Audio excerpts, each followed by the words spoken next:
안녕하십니까 여러분, 반갑습니다. 근보이는 투자생활 근투생의 김민우입니다.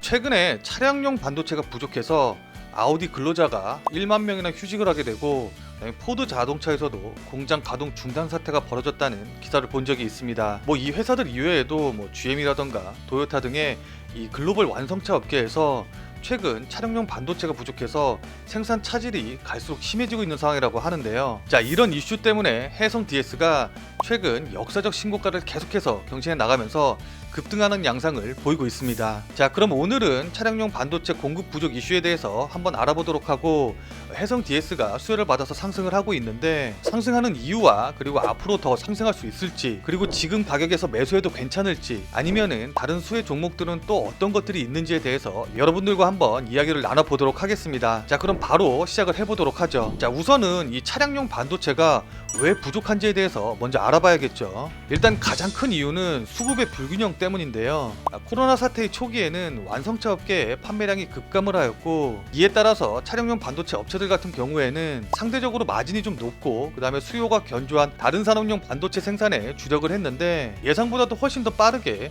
완성차의 판매량이 회복되었기 때문에 차량용 반도체 공급사들이 미처 대비를 할 수 있는 시간이 없었던 거죠. 거기다가 차량이 점차 자동화되고 또 전자기기화되고 있기도 하고, 또 전기차라던가 자율주행 기술 같은 것들의 보급이 점차적으로 또 확대가 되면서 차량에 들어가는 반도체 개수 자체가 점차 더 증가하고 있기 때문이기도 합니다. 자, 그럼 이런 차량용 반도체 공급 부족 현상이 단기간에 해소가 될 수 있을까요? 자, 일단 결론부터 말씀드린다고 하면은 제가 보기에는 단기간에 해소되기에는 좀 어려워 보입니다. 자, 이렇게 말씀을 드리면은 TSMC나 아니면 삼성전자 같은 이런 대기업에서 차량용 반도체를 빨리 뽑아내면 되지 않냐? 이렇게 물어보시는 분들도 계실 것 같은데, TSMC의 전체 매출에서 차량용 반도체가 차지하는 비율은 고작 3%밖에 되지 않습니다. 그 이유는 제가 앞서서 말씀드린 것처럼 스마트폰이나 컴퓨터에 들어가는 반도체에 비해서 마진 자체도 좀 약하고, 마진이 약하기 때문에 반도체 생산업체 입장에서는 이 차량용 반도체 생산에 대해서 좀 소극적일 수밖에 없는 겁니다. 또한 지금 만약에 상황이 굉장히 급박해서 증설을 한다고 하더라도 생산에는 최소한 6개월 이상은 걸리기 때문에 차량용 반도체 부족 사태가 단기간에 해소되기에는 아무래도 좀 어려워 보이죠. 자, 제가 여러분들께 이전 영상에서 말씀드린 것처럼 주식시장에서의 호재는 한번 반짝하고 사라지는 일회성 호재와 지속적으로 이야기가 나오면서 모멘텀을 받는 장기 호재, 이렇게 크게 두 가지로 구분을 할 수가 있습니다. 좀 전에 말씀드린 대로 차량용 반도체 공급 부족 상태가 아무래도 좀 지속될 가능성이 높기 때문에 이 호재는 관련 종목들에게 지속적인 상승 모멘텀으로 작용할 가능성이 높다고 볼 수가 있겠죠. 그렇기 때문에 관련 수혜주로 엮여있는 해성 DS 같은 경우에는 꾸준히 상승하면서 신고가를 계속해서 경신해 나가고 있는 거기도 하고요. 자, 그럼 지금까지 배경 설명을 어느 정도 드린 것 같으니까는 해성 DS에 대해서 자세히 좀 알아보도록 하겠습니다.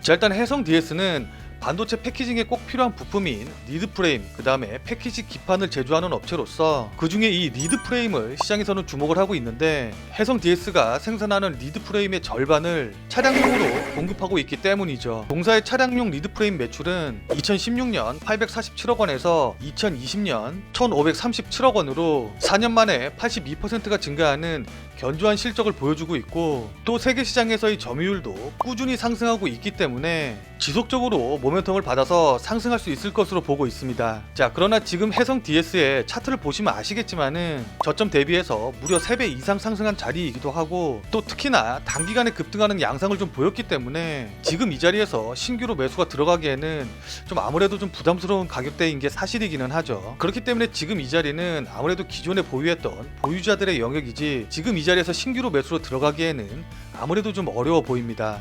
그래도 해성 DS에 대한 모멘텀이 충분히 좋기 때문에 만약에 해성 DS를 신규로 매수하고 싶으신 분들 같은 경우에는 조정이 나오길 좀 기다리셨다가, 만약에 조정이 나와서 한 3만원 부근까지 떨어지게 된다고 하면은 저는 개인적으로 3만원 부근에서부터는 분할 매수를 좀 시작을 해도 괜찮은 자리다 라고 이렇게 보고 있습니다. 자, 그렇기 때문에 급하게 매매하지 마시고 이왕이면 조금 기다리셨다가 매매를 하시는 전략으로 대응을 하시는 게 아무래도 좀 좋을 것 같은데요. 왜냐면 이렇게 급등한 종목들 같은 경우에는 잘못 추격 매수를 하게 되면은 고점 자리 부근에서 매수를 하게 돼서 오랜 기간 굉장히 마음고생을 길게 할 수가 있기 때문에 이왕이면 급등 나오기 직전에 저평가된 종목을 매수하셔서 수익 나오는 것을 마음 편하게 기다리면서 지켜보시는 전략으로 대응을 하시는 게 좋을 것 같습니다.